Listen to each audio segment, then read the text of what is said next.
신약 성경에 야고보라고 하는 이름이 3명이 나오는데 예수님의 12제자 가운데 한 사람이 야고보고 또 작은 야고보로 소개되는 사람이 있고 또 예수님의 육신의 동생인 야고보가 있습니다.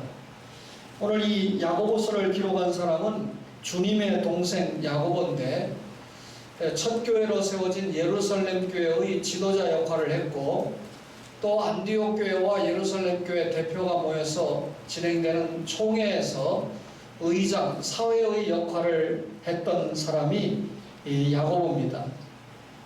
오늘 이 야고보서는 이 수신 대상을 보면 1장 1절을 한번 보실까요? 하나님과 주 예수 그리스도의 종 야고보는 흩어져 있는 12지파에게 문안하노라.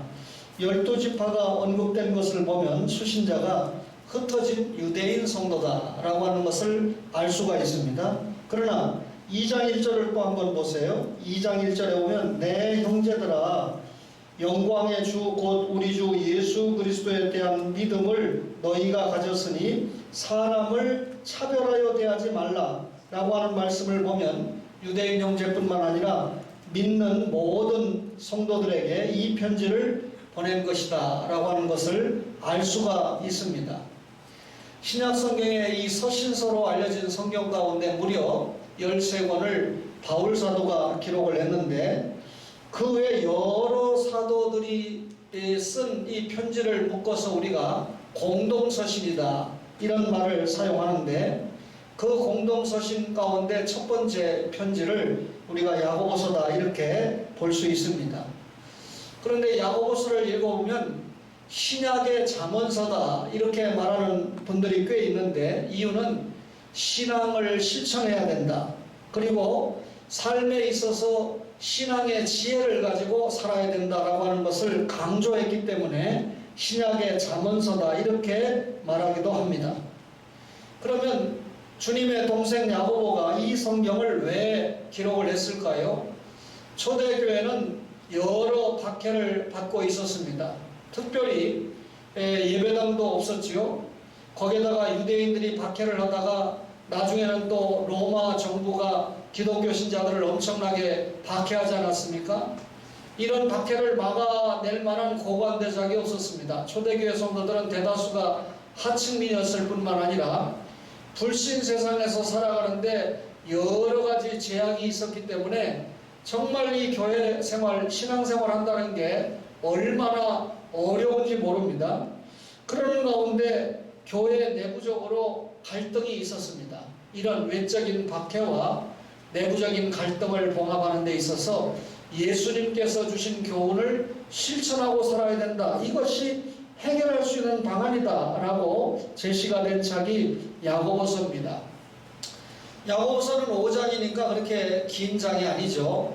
전체의 절수로 볼 때는 104절인데 그 가운데 54절 그러니까 108절 가운데 절반인 54절이 뭐뭐뭐뭐 해라 뭐뭐 하지 말아라 라고 하는 명령형으로 되어 있는데 야고보서는 교리나 또는 신학이나 교회에 대해서 강조하지 않고 이미 말씀드린 대로 그리스도인의 생활, 예수 믿는 신자의 생활, 실천적인 교훈을 강조한 책이 야고보서입니다.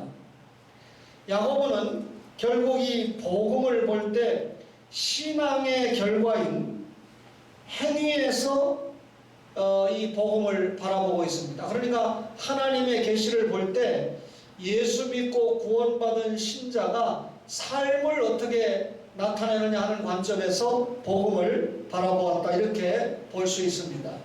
지난 시간에 여러분에게 진정한 경건이라고 하는 말씀을 스가랴서를 통해서 전했는데 예수님을 통해서 얻은 속죄가 단순히 우리가 죄 용서받은 것으로 끝나지 않고 구원받은 자는 이렇게 살아야 된다라고 하는 삶의 윤리까지 언급을 했다. 따라서 진정한 경건은 하나님의 말씀대로 사는 삶이 진정한 경건인데 진실한 재판을 해야 되고 또 피차 인애와 사랑을 가지고 살아야 되고 또 과부, 고아, 나그네, 궁핍한 자를 압제하지 않아야 되고 남을 해하려고 마음에 도모하지 않아야 된다라고 하는 것을 말씀으로 전했습니다. 한마디로 말하면 경건이라고 하는 것은 하나님을 경외하고 온전히 하나님께 헌신된 삶이다. 이렇게 말씀을 드렸습니다. 누가 경건한 삶을 사는 사람입니까? 하나님을 두려워하고 하나님께 경배하려고 하는 자세가 경건이다. 이렇게 말씀을 드렸습니다. 그렇다면 경건하게 살려고 하는 사람은 하나님을 닮게 되어 있습니다. 하나님을 닮은 사람은 하나님의 형상을 이룬 사람이다 말이죠. 우리가 성도라고 하면 하나님을 향한 신뢰, 하나님을 향한 공경심, 그리고 하나님 때문에 오는 평안이 외적으로 우리의 언행심사에, 말과 행동에, 마음의 생활에 다 나타나야 된다. 오늘 야고보서 1장 22절을 한번 보시겠습니까? 보면 너희는 말씀을 행하는 자가 되고 듣기만 하여 자신을 속이는 자가 되지 말라 그랬습니다. 이 말씀을 보면 성도가 경건한 삶을 살려고 하면 먼저 하나님께서 주시는 말씀을 열심히 들어야 됩니다. 근데 말씀을 듣는 데서 끝나지 않고 들은 말씀을 열심히 행하는 믿음이 있어야 된다. 그 말이죠. 여러분 이 시간에 지금 말씀을 듣고 있습니다. 근데 말씀을 듣는 것으로 끝나면 안 된다는 거죠. 말씀을 듣고 행하지 않는 사람은, 자, 우리가 거울을 보지 않습니까? 내가 단정한 모습을 하고 있는지 안 했는지 거울을 봤으면 단정하지 못한 모습을 보면 고쳐야 되잖아요. 근데 거울을 보았으면서도 그 거울 속에 본 자신의 모습을 금방 잊어버리는 사람과 똑같습니다. 말씀을 들은 데서 끝나는 사람은 거울을 보고 끝나는 사람이죠. 말씀을 듣고 행하는 사람은 거울을 보았을 때 고쳐야 될 그 부분이 발견이 되면 곧바로 고치는 사람이 경건한 사람이다. 그 말이죠. 다시 말하면 경건한 사람은 말마다 변화가 있는 사람이고 자신의 부족한 모습을 알고 그것을 고치기 위해서 노력하는 사람이 경건한 사람이다. 그 말이죠. 성경에 보면 말씀을 읽고 듣고 그 가운데 기록한 것을 지키는 자가 복이 있다 그랬어요. 그러니까 말씀을 듣고 그 말씀을 행하는 사람이 복이 있다. 그 말이죠. 하나님 앞에서 경건한 사람은 하나님의 말씀을 열심히 듣고 그 말씀을 행하는 사람이다 라고 하는 것을 우리가 확인하게 됩니다. 그러면 하나님 앞에서 경건은 어떤 것입니까? 혀를 제갈 먹이는 것입니다. 야고보서 1장 26절을 한번 볼까요? 누구든지 스스로 경건하다 생각하며 자기 혀를 제갈 물리지 아니하고 자기 마음을 속이면 이 사람의 경건은 헛것이라 그랬습니다. 우리가 하나님의 말씀을 듣고 나면 참 말씀의 은혜 많이 받았습니다 이런 말을 하는데, 그 은혜 받은 말씀을 쏟아내는 가장 이 1차적인 통로가 혀라고 하는 사실을 아십니까? 하나님께서 주신 이 은혜를 자신이 가지고 있는 혀를 통해서 쏟아버리는 경우가 허다합니다. 말씀의 은혜를 받았다고 하면서 그 혀를 가지고 남을 비난하고 혹독하게 험담하는데 사용을 합니다. 또 그 혀를 가지고 자신에게 어려움이 있을 때 한없이 근심하고 걱정하는데 사용을 합니다. 다른 사람의 잘못을 보면 그것을 깨달게 하고 자신이 경성해야 되는데 그 잘못을 비판하고, 그리고 어려운 문제가 있으면 남에게 몽땅 전가해버리는, 책임을 회피하는 말을 하게 됩니다. 세상에 저속하고 타락한 이야기를 비판 없이 자신의 입을 통해서 쏟아내버리게 됩니다. 오늘 이런 사람들을 야고보 사도는 혀에 재갈을 물리지 못한 사람이다 이렇게 보고 있는 것이죠. 그렇다면 이 말씀의 초점이 뭡니까? 예수 믿는 성도라고 하면 혀에 재갈을 먹여야 된다 그 말이죠. 과거에 전쟁을 할 때 보면 군사들이 말을 타고 이동을 합니다. 그런데 이 비밀리에 이동을 할 때 말이 울어버리면 적들에게 자신들의 위치가 탄로가 나니까 말에게 입에다가 막대기를 넣고 여러분 물려서 그 입을 아예 묶어버리죠. 이것을 재갈 물린다 이렇게 표현하지 않습니까? 재갈 물린 말은 아무 소리를 낼 수가 없게 됩니다. 성도가 입에 재갈을 물려야 된다. 이 말은 자기 입을 통제할 줄 알아야 된다. 그 말이죠. 자기 입을 통제하는 것은 다른 사람이 해줄 수가 없습니다. 자기 자신이 이걸 감당을 해야 되죠.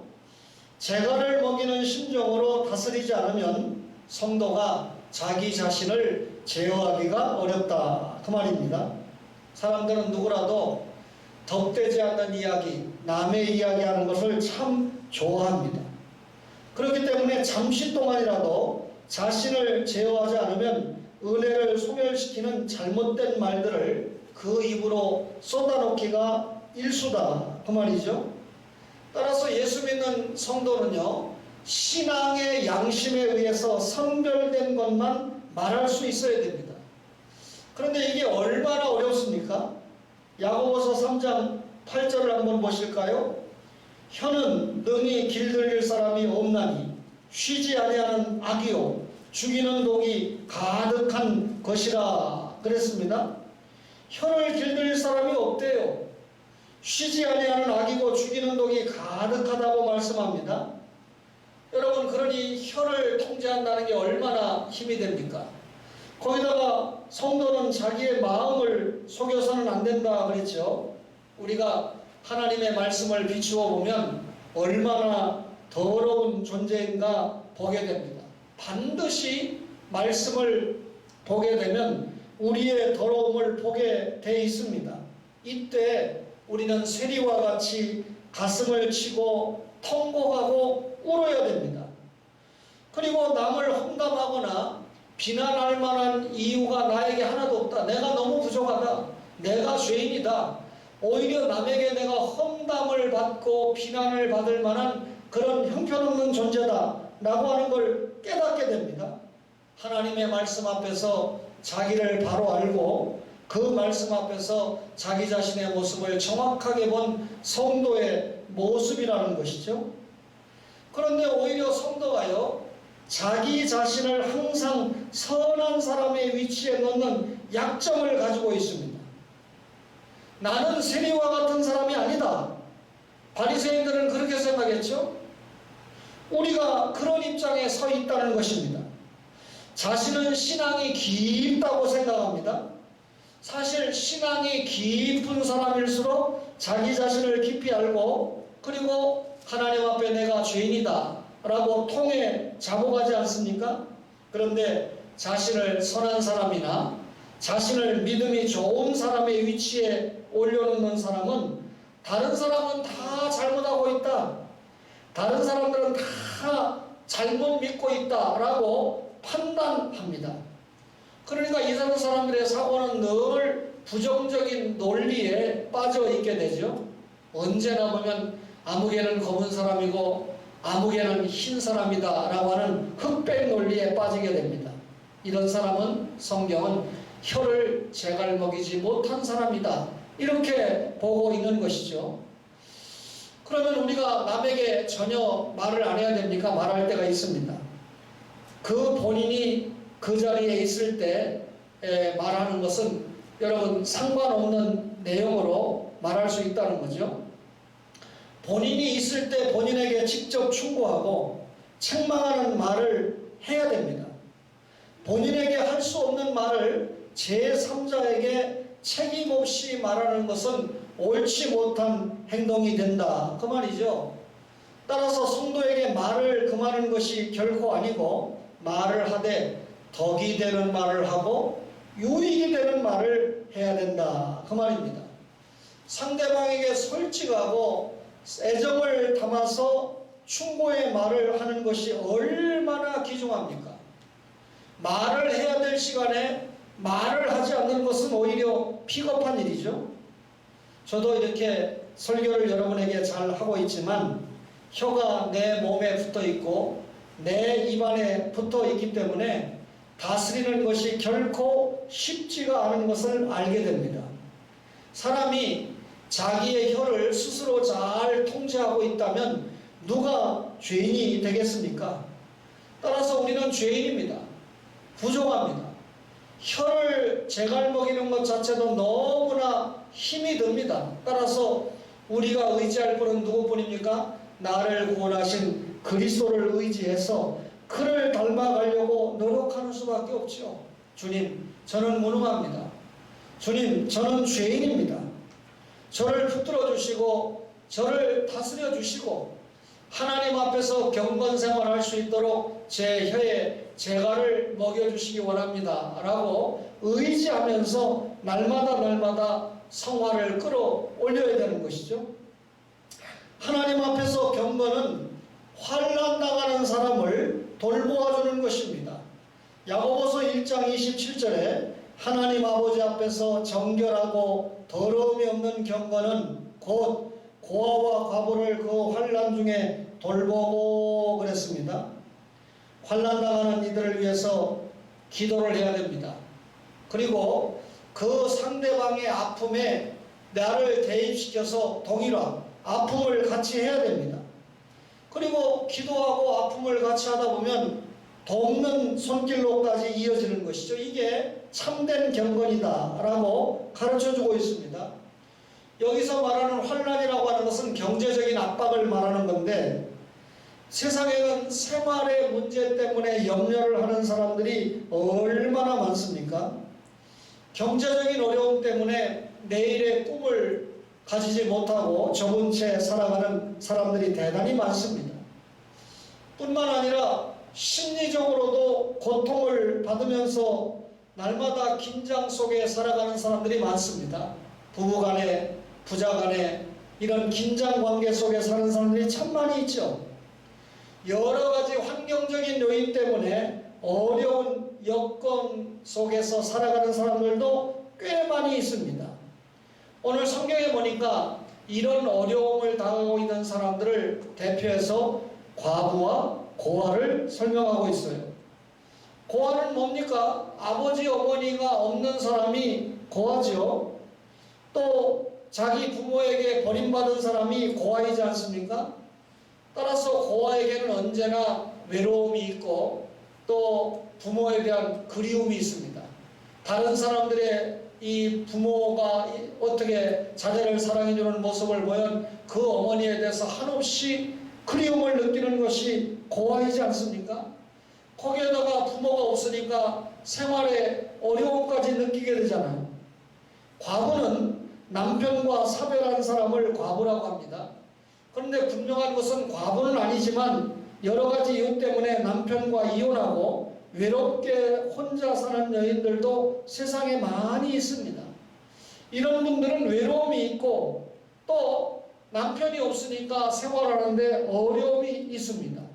항상 위협을 당하는 두려움도 있습니다. 성경은 이런 사람들을 돌보아주라. 그런데 깨끗한 마음으로 돌보아줘야 된다. 이들에게 부족한 것을 도와줄 때 주님을 대접하는 것과 같은 심정으로 해야 된다. 마태복음 25장의 양과 염소의 비유에서 우리 주님은 내가 주일 때 너희가 먹을 것을 주었고 목마를 때 마실 것을 주었고 나그네 되었을 때 영접하였고 벗었을 때 옷을 입혔고 병들었을 때 돌아보았고 옥에 갇혔을 때 와서 보았느니라. 그러니까 어떤 사람이 어려움을 당하고 있을 때 돌아보았다는 겁니다.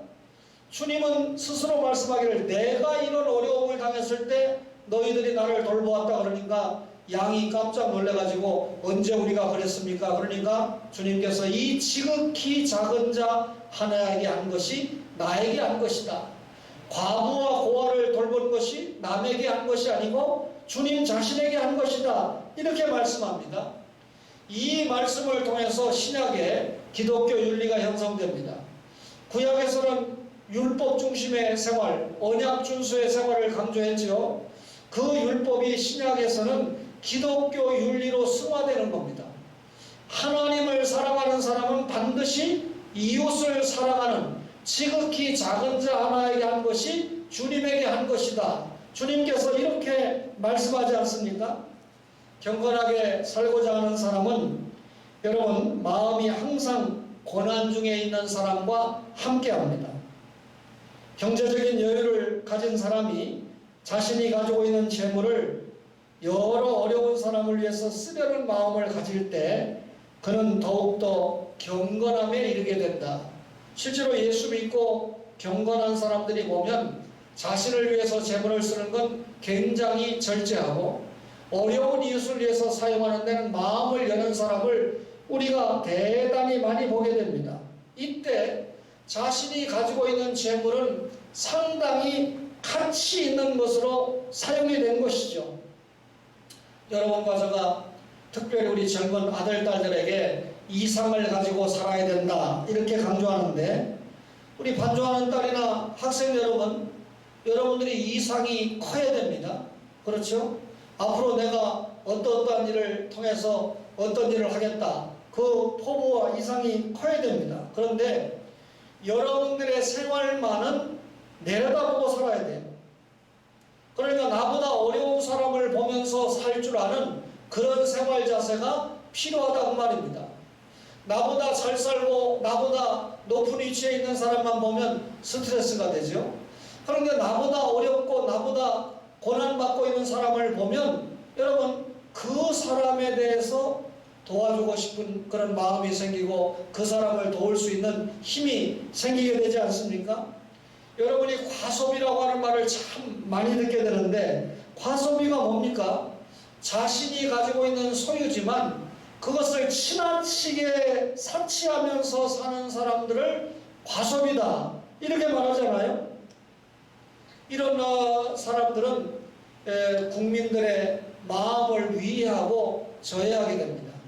어떤 분이 서초동에서 경비 아저씨 생활을 했는데 그분이 저에게 종종 이야기를 합니다. 국무총리 하신 분이 이 빌라에 사는데 그 집에서 쇠고기, 과일, 하도 쓰레기를 많이 버려가지고 이 경비가 정말 괴롭다. 무슨 말입니까?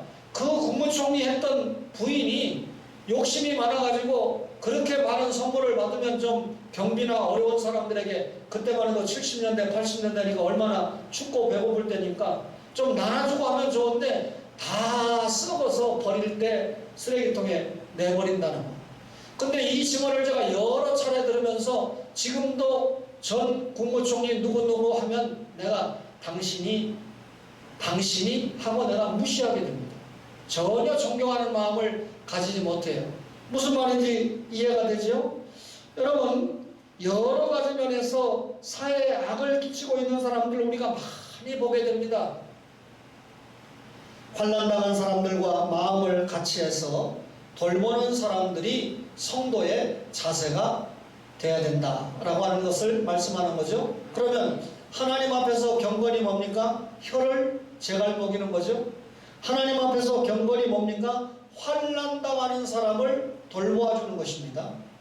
마지막으로 하나님 앞에서 경건은 세속에 물들지 않는 것입니다. 세속이라고 하는 것은 영적인 감각을 무디게 하는 것이 세속입니다. 여러분 세상에 있는 모든 것이 세속일까요? 결코 그렇지 않습니다. 오히려 세상에 있는 것들을 통해서 하나님의 구속 역사에 사용받는 것들이 많습니다. 정치, 경제, 문화, 심지어 피아노, 기타, 여러분 이런 마이크, 여러분 이 하나님 나라를 위해서 사용받는 것들이 많지 않습니까? 그런데 동일한 세상의 것들이라 할지라도 결과적으로 우리의 영적인 감각을 무디게 하는 것들도 상당히 많습니다. 아주 간단한 예로 텔레비전을 예를 들어볼까요? 예수 믿는 사람이 텔레비전 본다고 저 사람 죄인이야 이렇게 말할 수는 없죠. 텔레비 보는 걸 누가 다 잘못이라고 말할 수 있겠습니까?